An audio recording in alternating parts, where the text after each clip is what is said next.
Sezona 2020 v svetovnem prvenstvu Formule 1 je pred vrati in mnogi navdušenci se sprašujemo, ali bo letos komu uspelo premagati dvojec Lewisa Hamiltona ter tovarniške ekipe Mercedesa. V tej turbohibridni dobi se to je zgodilo samo enkrat in še takrat je bil Lewisov moštveni kolega Nico Rosberg tisti, ki ga je za borih 5 točk premagal. In izgleda, da ta ritem, ki ga ima Lewis Hamilton pri doseganju zmag in nabiranju točk, je enostavno nepremagljiv. Seveda, zgodi se lahko marsikaj. Pri Mercedesu lahko totalno zavozijo projekt v napačno smer in tako omogočijo drugim, da jih ulovijo. In tudi Lewis Hamilton sredi sezone si lahko premisli, obesi čelado na klin, a vprašajmo se, kljub temu, da je to mogoče, koliko je to verjetno. In seveda, številkami se da dokazati marsikaj, zato bom izpustil tisto uporabo statistike v dokazovanje nekaterih dejstev, katera na konec koncu nam ne povedo nič. Uporabil bom številke, katere nam lahko prikažejo situacijo na malce drugačen način od tistega, kar nam pokazujejo večinoma mediji v teh mesecih. Namreč zavedati si moramo, da Lewis Hamilton je zelo zanesljiv voznik, kateri dosega na sezono v povprečju tam okrog 10 zmag, kdaj malce več, kdaj malce manj, a vse eno fantastično številko in dosega tudi povprečno na dirko kar visoko število točk. Če pogledamo od tiste sezone, ko ni osvojil svetovnega prvenstva, sezone 2016 in do konca sezone 2019, koliko točk je osvojil v povprečju na dirki, to se pravi tudi na tistih dirkah, ko je odstopil, bomo videli naslednje. V sezoni 2016 je osvojil 380 točk, deljeno z 21 dirkami, 18,09 točke na dirko. V sezoni 2017 363 točk, 20 dirk je bilo takrat na koledarju, kar pomeni 18,15 točke na dirko. V sezoni 2018 408 točk, deljeno z 21 dirkami, pomeni to 19,42 točk. In lani v sezoni 2019 413 točk, deljeno z 21 dirkami, 19,66, seveda zaokroženo vse številke točk na dirko. Kar pomeni to poenostavljeno. Lewis Hamilton je sposoben na dirko v povprečju doseči več točk, kot jih da drugo mesto. Boljši je od drugega mesta na vsaki dirki svetovnega prvenstva Formule 1. Seveda gledano v povprečju. In mnogi boste sedaj rekli, seveda nepremegljiv je, njegov bolid ima tako prednost, da mu nihče ne more priti zraven.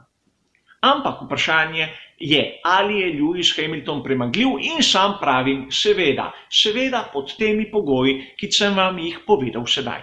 In na koncu tega prispevka bom povedal tudi moj recept, kako ga premagati. Namreč, da bomo razumeli, če je Lewis Hamilton premagljiv, se moramo spet vrniti v sezono 2017, tisto sezone, kjer sam pravim, da je bil Sebastian Vettel najbližje osvojitvi naslova svetovnega prvaka.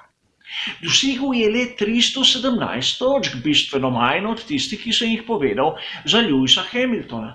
A imel je 2 odstopa, Lewis Hamilton pa nobenega. In k tem 2 odstopom se bom vrnil malo kasneje. In če vzamemo, da je bilo v sezoni 20 dirk in 317 točk delimo z 18 dirkami, to se pravi tista 2 odstopa ne štejem, dobimo povprečje 17,6 točk na dirko. Kar je manj od tistega, kar je imel Lewis Hamilton, a še zmeram ogromno. Če pogledamo tista 2 odstopa, nam bo jasno, da eden se je zgodil na veliki nagradi Singapurja in prosim, sedaj ne bomo razglabljali o tem, kdo je bil kriv za tisti trojni trk in veliko nagrado Japonske, kjer prosim ne bomo razglabljali, kdo je bil tisti krivec, da so vgradili nedelujočo svečko v pogonski sklop Sebastiana Vettela. A nekaj lahko hipotetično si predstavljamo, da na veliki nagradi Singapurja bi lahko Sebastian Vettel zmagal, na veliki nagradi Japonske bi pa lahko bil celo drugi. Kar bi skupaj dalo 43 točk, skupaj s tistimi 317 bi jih naredilo 360, kar je le 3 točke manj od Lewisa Hamiltona. S to pripombo, da vkolikor bi zmagal veliko nagrado Singapurja, jo ne bi zmagal Lewis Hamilton, dosegel bi torej na koncu manj točk in če bi se vse to zgodilo, vem, tečeji so rahlo nadležni, bi v sezoni 2017 imeli drugega svetovnega prvaka med vozniki z lahkoto, z manj osvojenimi zmagami. Mislim, da sem sedaj nekako dokazal, da Lewis Hamilton je premagljiv. Ta njegova moč v preteklih sezonah je tudi odvisna od nesposobnosti njegovih nasprotnikov. In sedaj seveda recept za sezono 2020, kaj je treba storiti, da se premaga Lewisa Hamiltona in Mercedes. Prva točka, zanesljivost, kar je seveda samo po sebi umevno. Nič odstopov, še manj nič odstopov po neumnosti, kot smo videli na primer pri skuderiji Ferrari na veliki nagradi Brazilije v sezoni 2019. Mislim, da tu ni treba preveč razglabljati. Drugo, ritem. Povedal sem, da Lewis Hamilton doseže več kot 18 točk na dirko. Treba mu je slediti.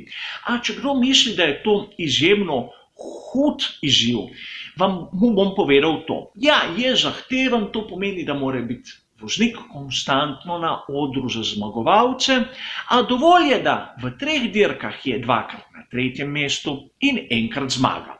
Prevedeno, to pomeni, da na tistih progah, kjer koncept bolida mu ne daje neke prednosti, je dovolj, da je 3., tam, kjer mu koncept pa da prednost, mora obvezno zmagati. To da povprečje 18,33 točke na dirko, kar menim, da je dovolj. In tretja točka, tista največkrat pozabljena, je vloga drugega voznika. O tem sem že govoril v drugih prispevkih, a ponovimo na hitro.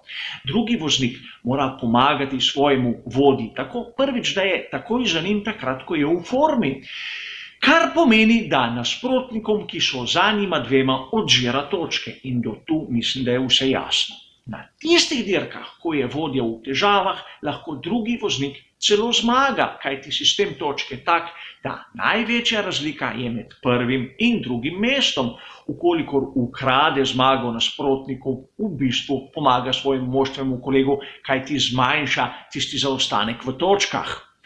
Seveda, to je treba početi od 1. dirke naprej. Izjave, kot smo jih slišali od Matije Binota, da bojo čakali na maj, da se bojo odločili, kdo bo prvi, kdo bo drugi, pomeni, da bojo nasprotnikom dali preveliko prednost, po mojem osebnem mnenju, pri osvajanju naslova svetovnega prvaka, predvsem med vozniki, ampak tudi med konstruktorji. Seveda gre izključno in edino za moje osebno videnje in moje osebno mnenje. Ukolikor se kdo ne strinja, argumentirano imamo pripombe od spodaj in bomo potem odebatirali. Vseeno pa hvala za vašo pozornost in nasvidenje.